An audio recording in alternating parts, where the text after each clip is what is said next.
ఇవాళ వైఎస్ఆర్సీపీ ముఖ్య నేతలతో వైఎస్ జగన్మోహన్ రెడ్డి సమావేశమవుతున్నారు. ప్రజా సమస్యలు, స్థానిక సంస్థల ఎన్నికలు సహా అనేక అంశాలపై చర్చించనున్నారు.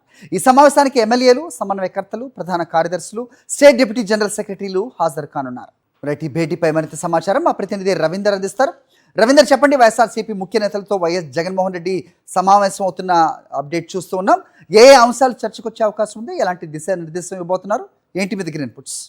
హరి, వైఎస్ఆర్ కాంగ్రెస్ పార్టీ ముఖ్య నేతలతో వైఎస్ జగన్మోహన్ రెడ్డి సమావేశం కాబోతున్నారు. తాడేపల్లిలోని పార్టీ కేంద్ర కార్యాలయంలో మరికొద్దిసేపట్లోనే సమావేశం కూడా ప్రారంభం కాబోతుంది. ప్రధానంగా ఈ సమావేశానికి సంబంధించి ఎమ్మెల్యేలతో పాటు అన్ని నియోజకవర్గాల సమన్వయకర్తలు, ప్రధాన కార్యదర్శులు, స్టేట్ డిప్యూటీ జనరల్ సెక్రటరీలు కూడా ఈ కార్యక్రమంలో పాల్గొనబోతున్నారు. ప్రధానంగా రాష్ట్ర వ్యాప్తంగా అనేక సమస్యలు నెలకొని ఉన్నటువంటి నేపథ్యంలో ప్రజా పోరాటాలు ఇంకా ఏ విధంగా ముందుకు వెళ్లాలనేటువంటి అంశాల మీద చర్చించే అవకాశంగా కనిపిస్తోంది. ఇప్పటికే డీఐసీతో సహా అనేక అంశాల మీద వైఎస్ఆర్ కాంగ్రెస్ పార్టీ పెద్ద ఎత్తున రాష్ట్ర వ్యాప్తంగా ఆందోళన, నిరసన కార్యక్రమాలు చేపట్టిన సంగతి తెలిసింది. ఈ నేపథ్యంలో నెక్స్ట్ వీక్ రానున్న రోజుల్లో ఎలాంటి కార్యక్రమాలు చేయాలనేటువంటి అంశాల మీద కూడా ఆ పార్టీ అధినేత జగన్ నియోజకవర్గ ఇన్ఛార్జీలకు ఒక దిశానిర్దేశం చేసే అవకాశం కనిపిస్తుంది. దాంతోపాటు అత్యంత ప్రధానంగా స్థానిక సంస్థల ఎన్నికలకు సంబంధించి చర్చించే అవకాశం ఎక్కువ కనిపిస్తుంది. ఎందుకంటే రానున్న రోజుల్లో స్థానిక సంస్థలకు సంబంధించినటువంటి ఎన్నికలు నిర్వహించాలని ఇప్పటికే రాష్ట్ర ప్రభుత్వం కూడా నిర్ణయం తీసుకుంది. ఈ మేరకు ఎన్నికల సంఘం కూడా చాలా వేగంగా అడుగులు ముందుకు ఇస్తున్నటువంటి పరిస్థితి నేపథ్యంలో స్థానిక సంస్థల్లో ఎట్టి పరిస్థితుల్లో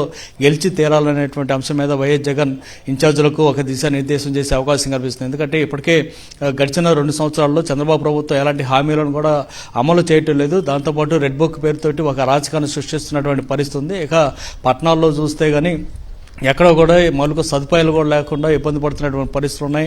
ఉద్యోగ వర్గాలకు సంబంధించి రోడ్డుకి ఆందోళన చేస్తున్నారు. ఇక రైతులతో సహా అన్ని వర్గాల ప్రజలు ఇబ్బందులు పడుతున్నటువంటి పరిస్థితి నేపథ్యంలో ఈ స్థానిక సంస్థల ఎన్నికలు వస్తున్నాయి. కాబట్టి ప్రజలంతా కూడా పూర్తి స్థాయిలో ప్రభుత్వం మీద వ్యతిరేకంగా ఉన్నారు. కాబట్టి ఈ నేపథ్యంలో వైఎస్ఆర్ కాంగ్రెస్ పార్టీకి ఎక్కువ సీట్లు వచ్చే అవకాశం ఉందనేది వైఎస్ జగన్ చెప్తున్నమాట. దాంతోపాటు గతంలో గడిచిన 5 సంవత్సరాల్లో వైఎస్ జగన్ ప్రభుత్వంలో పెద్ద ఎత్తున సంక్షేమ పథకాలు, అభివృద్ధి కార్యక్రమాలు చేశారు. కాబట్టి ఇప్పుడు కూడా ప్రజలు వాటిని గుర్తుపెట్టుకునే ఉన్నారు.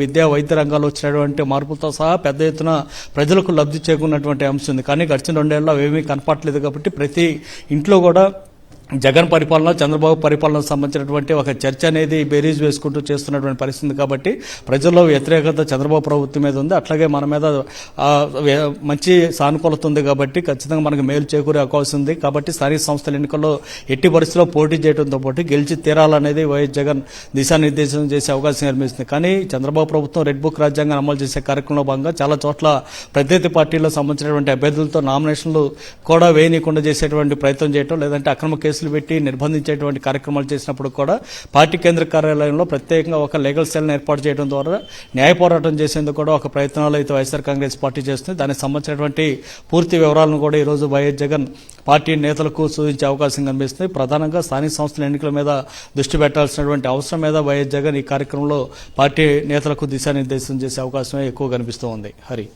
ఓకే రవీంద్ర. మరిన్ని అప్డేట్స్ కోసం ఛానల్ ను సబ్స్క్రైబ్ చేయండి. నోటిఫికేషన్స్ కోసం బెల్ ఐకాన్ పై క్లిక్ చేయండి.